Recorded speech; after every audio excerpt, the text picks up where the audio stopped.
بسم اللہ الرحمن الرحیم۔ السلام علیکم ناظرین، آپ دیکھ رہے ہیں پس منظر ٹی وی۔ ناظرین، اسلام امن کا پیغامبر مذہب ہے۔ اسلام ہمیشہ امن و آشتی کے ذریعے لوگوں کے رہنے سہنے کو ترجیح دیتا ہے،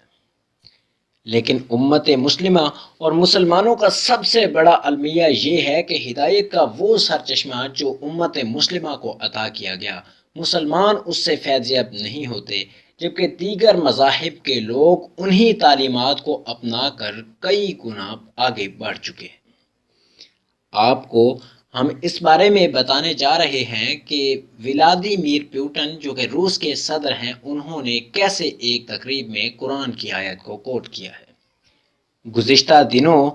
ترکی کے شہر انقرہ میں منعقد ایک اعلیٰ سطحی اجلاس میں ولادیمیر پیوٹن نے تقریب سے خطاب کرتے ہوئے مسلمان ممالک سے اپیل کی کہ وہ یمن میں کئی عرصے سے جاری طویل جنگ کو ختم کر دیں۔ اس موقع پر ایران کے صدر حسن روحانی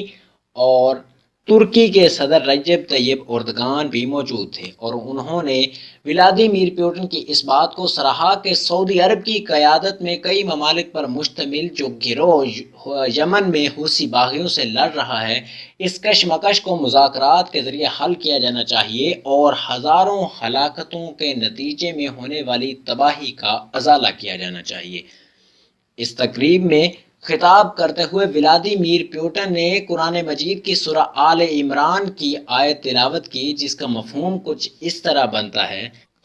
اور اس وقت کو یاد کرو جب تم ایک دوسرے کے دشمن تھے، پھر اس نے تمہارے دلوں کو جوڑ دیا اور اپنی مہربانی سے ان میں محبت پیدا کر دی۔ ناظرین، اسی تقریب میں ولادیمیر پیوٹن نے اسلام کی ایک اور کوٹیشن کو بھی کوٹ کیا، جس میں انہوں نے یہ بتانے کی کوشش کی کہ اسلام صرف اس صورت میں لڑنے کا کہتا ہے جب کسی کو اپنا دفاع کی ضرورت ہو۔ اسی تقریب میں انہوں نے سعودی عرب کو میزائل حملوں سے بچنے کے لیے S-400 میزائل سسٹم بھی پیشکش کی، جیسا کہ وہ پہلے ایران اور ترکی کو یہ مہیا کر چکا ہے۔